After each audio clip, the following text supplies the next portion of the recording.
Đây, mình xin review cái con chó như mình đây. À, à. Em nó dễ thương không mọi người? Lớn lắm, đụng vô cái tay là đó hừ anh liền à. Mà nó rất là ngoan nha mọi người, không? Mọi người thấy không? Rất là đẹp trai, ngoan lắm, trong nhà là số 1 luôn. Con này là nó màu đen vàng nha mọi người, một giống bách rê, rất là thông minh. Thấy vậy thôi chứ em nó cũng hiền lắm.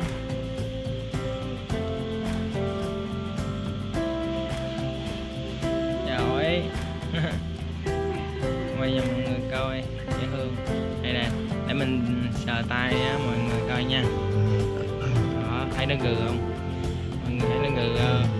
Ghê chưa, ghê chưa, ghê chưa.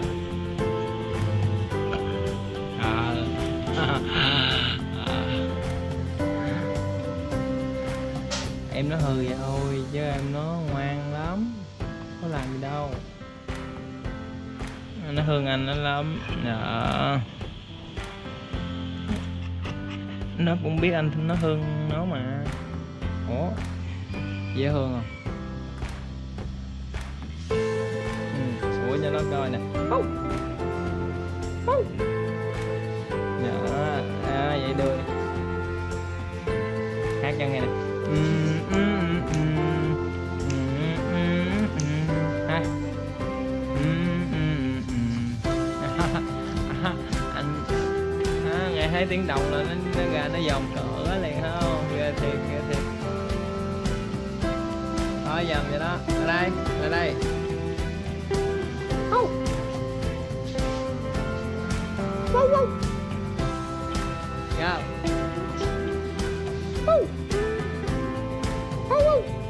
ha.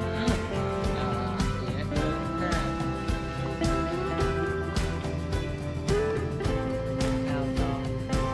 Em nó khoảng 30 kg nha mọi người. Dễ thương kìa. Em, đây, ra đây sờ đầu coi. Lại đây, lại đây. Đó. Đó. Em nó rất thích là sờ đầu vậy nè. Đó, dễ thương lắm. Đây. Thương ghê không?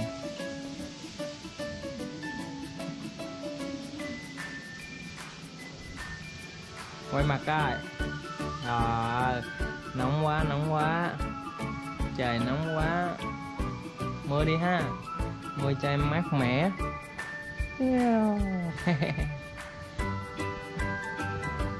Rồi, chào mọi người nha.